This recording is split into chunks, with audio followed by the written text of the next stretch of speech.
আসসালামু আলাইকুম। HTML5 এর পঞ্চম পর্বে আপনাদের সবাইকে স্বাগত। আজকের এই পর্বে আমরা আরো কিছু টেক্সট ফরম্যাটিং এলিমেন্ট সম্পর্কে জানবো। তো শুরুতেই আমরা ট্যাগগুলো দেখে নিই। শুরুতেই রয়েছে স্মল ট্যাগ। আমরা কোনো টেক্সটকে যদি স্বাভাবিকের তুলনায় ছোট দেখাতে চাই সেক্ষেত্রে আমরা স্মল ট্যাগ ব্যবহার করব। যেমন এখানে বাংলাদেশ লেখাটি স্বাভাবিকের তুলনায় অনেক ছোট হয়ে গিয়েছে। এরপর রয়েছে সাবস্ক্রিপ্ট। সাব ট্যাগ ব্যবহার করার মাধ্যমে আমরা কোনো টেক্সটকে স্বাভাবিক টেক্সটের লেভেলের থেকে একটু নিচে নামিয়ে ছোট করে দেখাতে পারি। আবার সুপারস্ক্রিপ্ট টেক্সটের ক্ষেত্রে আমরা কোনো টেক্সটের উপরে ছোট করে আমাদের টেক্সটই দেখাতে পারি, যেমন আমরা এ স্কোয়ার বি স্কোয়ার লিখি ঠিক সেরকম ভাবে। এরপর রয়েছে স্ট্রং ট্যাগ। স্ট্রং ট্যাগের কাজ অনেকটা বি ট্যাগের মতো এবং এম ট্যাগের কাজ অনেকটা আই ট্যাগের মতো, কিন্তু এ দুটোর মধ্যে কিছু পার্থক্য রয়েছে। যেমন স্ট্রং ট্যাগ হচ্ছে সেই সকল টেক্সটের ক্ষেত্রে ব্যবহার করা হয় যেখানে আমার টেক্সটে অত্যধিক গুরুত্ব দেওয়ার প্রয়োজন।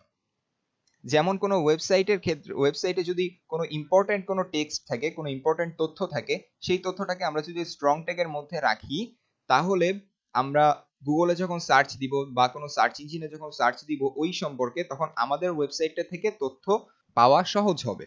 কারণ ব্রাউজার তখন বুঝবে যে এই ওয়েবসাইটের এই অংশটুকু স্ট্রং ট্যাগ, তার মানে এটা ইম্পর্টেন্ট কোনো কিছু, অর্থাৎ এটা এসইও ফ্রেন্ডলি, অর্থাৎ সার্চ ইঞ্জিন অপটিমাইজেশন ফ্রেন্ডলি।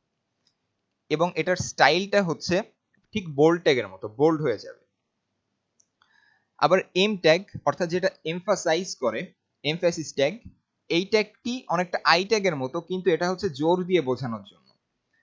আধুনিক অনেক স্ক্রিন রিডার রয়েছে যেগুলো স্ক্রিনের টেক্সটগুলোকে লাউডলি পড়তে পারে।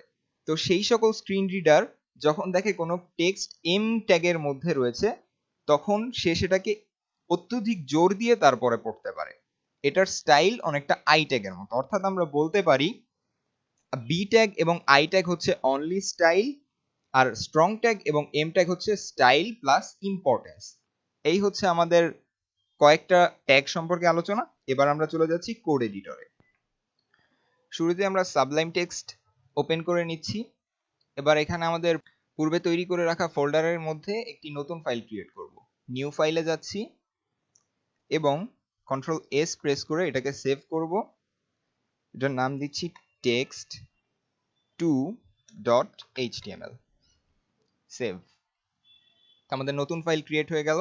এবার আমরা এটা ব্রাউজার ওপেন করব। সেই জন্য এই ক্যানভাসের মধ্যে রাইট ক্লিক করব এবং ওপেন ইন ব্রাউজার, তাহলে এটা ব্রাউজারে ওপেন হয়ে যাবে।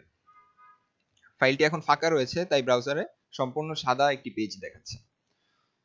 তো আমরা কিবোর্ড থেকে এক্সক্লামেশন মার্ক প্রেস করব এবং ট্যাব প্রেস করব, তাহলে আমাদের HTML এর বেসিক স্ট্রাকচার চলে আসবে। আমি একটু জুম করে দেখাচ্ছি যাতে আপনাদের দেখতে সুবিধা হয়।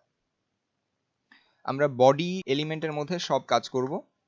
শুরুতে আমরা একটি পি ট্যাগ নিয়ে নিচ্ছি। কিবোর্ড থেকে পি টাইপ করব এবং ট্যাব প্রেস করব, আমাদের ওপেনিং এবং ক্লোজিং ট্যাগ চলে আসবে। এখন আমরা এটার মধ্যে কিছু একটা লিখি।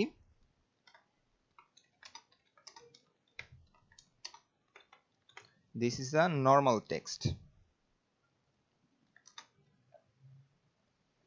কন্ট্রোল এস এবং ব্রাউজারে গিয়ে রিফ্রেশ দিব, তাহলে আমাদের এই নর্মাল টেক্সটই দেখাবে। এটা দেখতে অনেক ছোট মনে হচ্ছে, তাই আমি এটাকে একটু জুম করে দেখাচ্ছি। এটা কিন্তু অ্যাকচুয়াল সাইজ না, এটা 200% জুম করে তারপর দেখানো হচ্ছে যাতে আপনাদের দেখতে সুবিধা হয়। এবার আমরা এটার সাথে বাকি টেক্সটগুলো কম্পেয়ার করব। এবার আমরা যথাক্রমে নিয়ে নিচ্ছি প্রথমে স্মল ট্যাগ, SMALL, এবং ট্যাব প্রেস করব, আমাদের স্মল ট্যাগ চলে আসবে। এর মধ্যে কিছু একটা যদি লিখি তাহলে সেটা অনেক ছোট দেখাবে।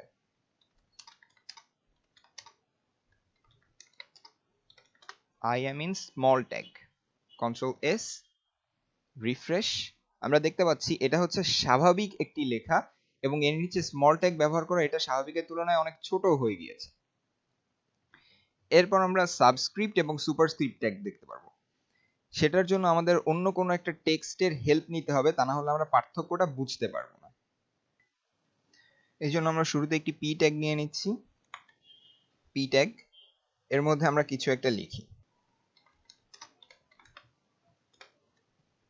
এটা হচ্ছে নর্মাল টেক্সট, কন্ট্রোল এস এবং রিফ্রেশ, তাহলে আমরা এই নর্মাল টেক্সটই দেখতে পারবো। এবার এটার ঠিক এইখানে নিচে আমরা চাচ্ছি একটি সাবস্ক্রিপ্ট টেক্সট আসুক। সেটার জন্য আমরা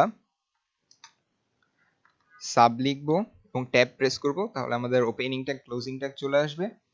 এবার আমরা এখানে কিছু একটা লিখি, সাবস্ক্রিপ্ট, কন্ট্রোল এস এবং রিফ্রেশ দিলে আমরা দেখতে পারবো এই নর্মাল টেক্সট লেখার ঠিক ডান পাশে নিচে এখানে সাবস্ক্রিপ্ট লেখাটি এসেছে, মানে ছোট করে এখানে চলে এসেছে। ঠিক এই লেখাটাই যদি এখানে উপরে থাকতো তাহলে এটাকে আমরা সুপারস্ক্রিপ্ট বলতাম। তাহলে এটারও একটা এক্সাম্পল আমরা দেখি, পি নর্মাল টেক্সট এবং এখানে সুপারস্ক্রিপ্ট, এর জন্য আমরা এসইউপি দিয়ে ওপেনিং ট্যাগ এবং ক্লোজিং ট্যাগ দিব, সুপার স্ক্রিপ্ট, কন্ট্রোল এস এবং এবার রিফ্রেশ দিলে আমরা দেখতে পারবো যে সুপারস্ক্রিপ্ট ঠিক এই নর্মাল টেক্সটের উপরে ডান পাশে ছোট করে এসেছে। এটা দিয়ে আমরা গণিতের সূত্র লিখতে পারি, তো আমরা একটা সূত্র লিখি, পি ট্যাব এ প্লাস বি। আমি এখানে হোল স্কোয়ার লিখতে চাচ্ছি, তো সেই জন্য আমি কি করব, সুপারস্ক্রিপ্ট দিব, সুপারস্ক্রিপ্টের মধ্যে দিব 2। তো এবার যদি আমি সেভ করে রিফ্রেশ দেই তাহলে আমরা দেখতে পারবো a plus b whole square লেখাটি চলে এসেছে। আমরা চাইলে এখানে আরো কিছু লিখতে পারি, আমি এই লেখাটি যেহেতু বারবার লাগছে আমি এটা কপি করে নিচ্ছি,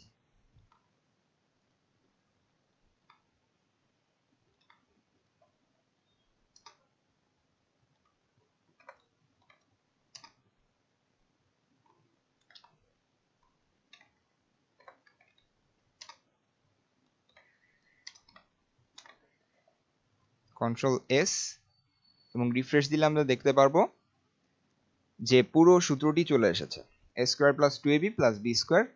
এখানে এই যে 2 গুলো আমরা দেখতে পাচ্ছি এগুলোই হচ্ছে সুপারস্ক্রিপ্ট।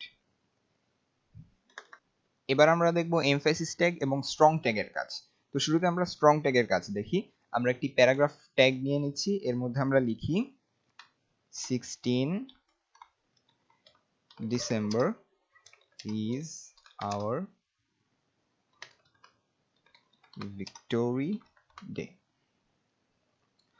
তো এই লাইনটির মধ্যে 16 ডিসেম্বর কথাটি কিন্তু খুব ইম্পর্টেন্ট।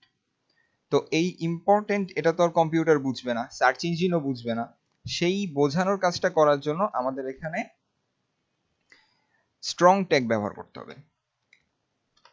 আমরা এখানে স্ট্রং দিয়ে দিচ্ছি এবং এখানে ক্লোজিং ট্যাগ এখানেও স্ট্রং দিয়ে দিচ্ছি। এবার যদি আমরা কন্ট্রোল এস দিয়ে রিফ্রেশ করি তাহলে আমরা দেখতে পারবো 16 ডিসেম্বর লেখাটি অনেকটা বোল্ড ট্যাগের মতোই দেখা যাচ্ছে। আমরা যদি এখানে স্ট্রং এর পরিবর্তে বোল্ডও ব্যবহার করতাম তাহলেও কিন্তু আমরা এই সেম রেজাল্ট পেতাম। কিন্তু স্ট্রং ট্যাগের ব্যবহারের সুবিধা কোথায়? সুবিধা হচ্ছে সার্চ ইঞ্জিন অপটিমাইজেশনে। এটা ব্রাউজারকে এই ওয়েবসাইটের এই তথ্যটা খুঁজে পেতে সাহায্য করবে। এবার আমরা দেখি এমফেসিস ট্যাগের কাজ। ধরুন কোনো একটি দোকানে অফার চলছে, তো তারা অফার দিল যে you can get 100% off in ABC shop। তো এখানে এই লাইনটির মধ্যে কোন কথাটি জোর দিয়ে বোঝানো দরকার? এই 100% এই কথাটি হচ্ছে জোর দিয়ে বোঝানো দরকার। এটা যখন কোনো একটা স্ক্রিন রিডার পড়বে তখন সে কিন্তু প্লেইনলি এটা পড়ে যাবে, সে কোথাও কিন্তু জোর টোর দিবে না। তো তাকে বোঝানোর জন্য যে এই কথাটা ইম্পর্টেন্ট এটা যেন সে জোর দিয়ে বলে, এজন্য আমাদের এখানে এম ট্যাগ ব্যবহার করতে হবে। এম ট্যাগ মানে হচ্ছে এমফ্যাসিস, অর্থাৎ সেটা আরো জোর দিয়ে বলবে। আমরা যদি কন্ট্রোল এস প্রেস করে এটা রিফ্রেশ করি তাহলে আমরা দেখতে পারবো যে এখানে একটা আই ট্যাগের মতোই অনেকটা দেখা যাচ্ছে, কিন্তু পার্থক্য হলো ওই জায়গায় যে আই ট্যাগ হচ্ছে শুধু স্টাইল করবে, এটা কিন্তু স্ক্রিন রিডারকে কিছু বুঝাবে না, কিন্তু এমফ্যাসিস ট্যাগ স্ক্রিন রিডারকে এটা বুঝিয়ে দিবে যে এটা জোর দিয়ে পড়তে হবে। তো এই ছিল আমাদের আজকের পর্ব। পরবর্তী পর্বে আমরা আরো কিছু এলিমেন্ট নিয়ে আলোচনা করব। আজকের পর্ব এখানেই শেষ করছি। আসসালামু আলাইকুম।